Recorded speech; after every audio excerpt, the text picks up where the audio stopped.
Je reçois souvent des messages de personnes me disant qu'elles regardent la MotoGP depuis très peu de temps, genre 3-4 ans. Du coup, ça veut dire que ces personnes-là n'ont pas connu, ou en tout cas n'ont pas regardé, les débuts de l'ère moderne de la MotoGP. Les premières MotoGP dans les années 2000. Et pour le coup, c'était quand même très différent dans les années 2000, mais genre vraiment beaucoup. Et ça, à un petit peu tous les niveaux. Nous, on va voir 5 points ensemble, c'est parti. Bonjour à tous et à toutes, c'est Kenpi, j'espère que vous allez bien et bienvenue dans cette nouvelle vidéo qui va parler de l'ère moderne de la MotoGP, mais des débuts de l'ère moderne dans les années 2000, 2004, 2005, 2006 par là. Alors avec ses qualités et ses défauts, bien sûr, hein, chacun ses goûts, il y en a qui pensent que la 500 c'est bien mieux que la MotoGP, c'est pas mon cas, je trouve que les MotoGP sont mieux que les 500. Les goûts et les couleurs, nous on va juste regarder à quel point c'était différent, sans dire si c'était mieux ou pas. On va donc comparer les années 2003, 2004, 2005, 2006 comparé à 2020, 2021, que ce soit au niveau des pilotes, des pneus, de la course, des motos, etc. On va voir un petit peu à quel point tout ça n'a plus rien à voir, ou en tout cas il reste plus grand chose. Et si ce format vous plaît, je vous invite à exploser la barre de like et à vous abonner, et je pourrais refaire d'autres formats comme ça, avec par exemple les 500 ou même l'époque triste et sombre des CRT. Rien que de me parler là, j'ai chaud. Ah ouais, si vous connaissez pas l'histoire des CRT et des Open, c'est un délire, j'en ferai une vidéo. Bref, commençons notre petite analyse. Forcément, les MotoGP de maintenant sont très différentes de celles de l'époque, de celles d'il y a une quinzaine d'années. Sans parler des pneus, de l'électronique et tout ça, les MotoGP en 2005 étaient déjà des motos extrêmement performantes à la pointe de la technologie, mais tout a évolué et elles n'ont quasiment plus rien à voir avec celles de maintenant. La base de ces motos-là, c'était ça. En 2004-2005, c'était des motos de 990 cm3 qui développaient environ 240-250 chevaux pour 148 kg. Et en 2020-2021, il y a eu pas mal de changements puisqu'on est passé sur des 1000 cm3, les motos font environ 300 chevaux et elle pèse un petit peu plus lourd, 157 kg. Ah, et petite particularité de l'époque, chez Honda on avait des V5, voilà, la Honda c'était un V5, on avait même des V6 parfois, alors que maintenant nous on se cantonne au V4 chez les Ducati par exemple et c'est très bien comme ça. Bon, ça c'était dans l'aspect technique, mais nous on veut des chiffres, on veut du concret. Qu'est-ce que ça donne sur un temps autour et en vitesse de pointe? En 2021, au Mugello, la pole de Fabio Quartararo était de 1,45-187, avec une vitesse moyenne autour de 179,5 km/h, ce qui est quand même pas mal. Et si on remontait en 2005 justement pour voir un petit peu les performances au Mugello, eh bien c'est aussi Yamaha qui avait le record du tour à cette époque-là, un certain Valentino Rossi. On rappelle que Fabio a roulé en 1,45 et Rossi par contre lui il a roulé en 1,49-223 avec une vitesse moyenne de 172,9 km/h, soit un écart d'un peu plus de 4 secondes. C'est beaucoup. Et si on regarde un petit peu les vitesses de pointe, justement en 2005, tiens, au Mugello, la meilleure vitesse de pointe est celle de Carlos Checa avec 337 km/h. Alors que de notre côté, on retrouve par exemple Brad Binder avec ses 362 km/h au Mugello aussi. Ouais, il y a un bel écart, Bon, pour la petite anecdote, si vous aviez 337 km/h de vitesse de pointe comme Carlos Checa, mais en 2021, vous êtes tout simplement dernier. Et oui, puisque la plus mauvaise vitesse de pointe enregistrée était celle de Franco Morbidelli avec ses 337 km/h justement.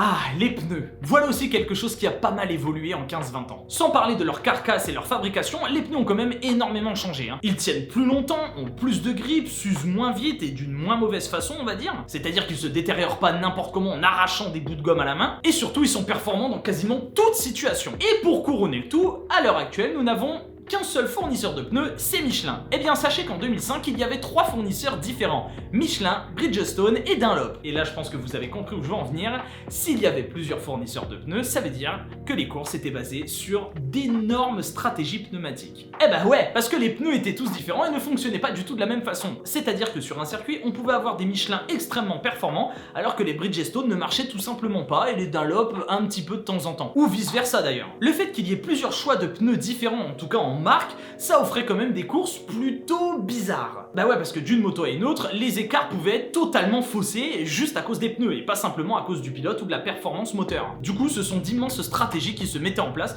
pour savoir comment marchaient les pneus. Je vais pas dire que c'était encore plus important que maintenant, mais ça l'était quand même déjà énormément. Et en plus de parler de l'usure des pneus, ça inclut aussi le fait que, suivant les pneus, on pouvait plus ou moins prendre de l'angle, plus ou moins réaccélérer fort, et donc tout ça, de la gestion encore et encore et encore. Ce qui est totalement différent maintenant puisqu'on a que Michelin, donc l'acquisition de données de la part de Michelin est énorme puisque c'est eux qui fournissent les pneus pour toutes les équipes, et si un pneu ne marche pas pour une équipe, on sait d'où ça vient de la moto, ou en tout cas de la façon dont le pilote a géré son pneu.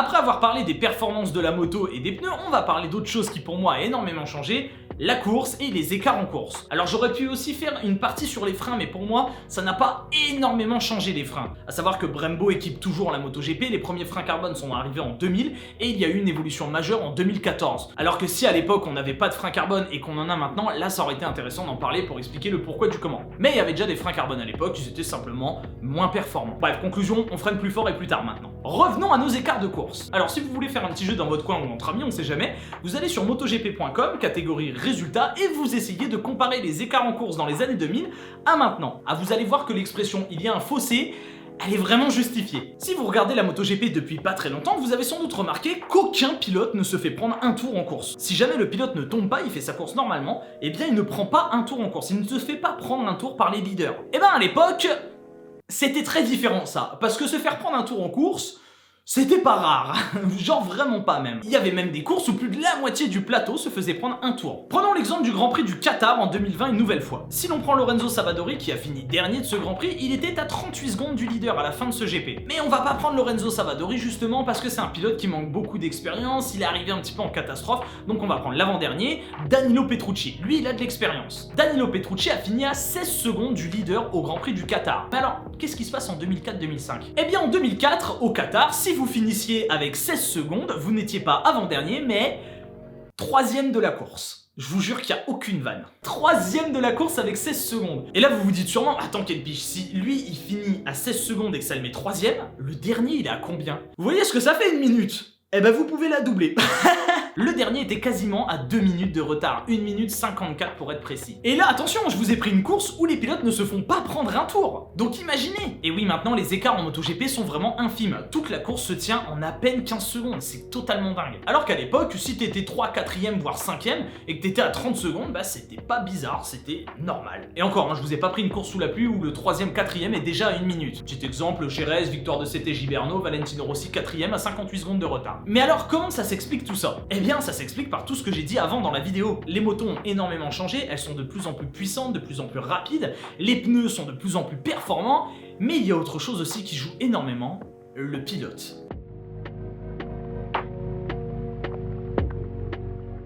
À mes yeux, l'une, si ce n'est la chose qui a le plus changé en l'espace de 15-20 ans, c'est les performances du pilote. C'est bien simple, les pilotes des années 2020-2021 sont de bien meilleurs pilotes que les pilotes des années 2000. Et alors attention, avant que vous gueuliez, je vais vous expliquer pourquoi. Déjà, il faut remettre les choses dans leur contexte. Si les pilotes sont de bien meilleurs pilotes, c'est parce qu'ils sont obligés de piloter de cette façon. Ils sont obligés d'aller au-delà de tout ce qui est possible pour piloter des machines qui sont de plus en plus complexes à piloter. Alors que dans les années 2000, les MotoGP, je vais pas dire qu'elles étaient faciles à piloter, c'est pas du tout le cas. En revanche, elle demandait pas le même pilotage que maintenant. Dans le sens où un pilote de maintenant, s'il va sur une MotoGP des années 2000, il aura besoin de bien moins forcer qu'à l'heure actuelle avec sa machine. En revanche, un pilote des années 2000, s'il va sur une MotoGP de maintenant, déjà, il va trouver que c'est un petit peu plus simple de la piloter. Par contre, pour être performant le long d'une course, ça va être dur physiquement et techniquement aussi. Ce que je veux dire précisément par là, c'est qu'un pilote de 2004, s'il essayait une moto de 2021, il la trouverait entre guillemets un petit peu plus simple à piloter parce que ça a beaucoup évolué techniquement parlant et électroniquement parlant.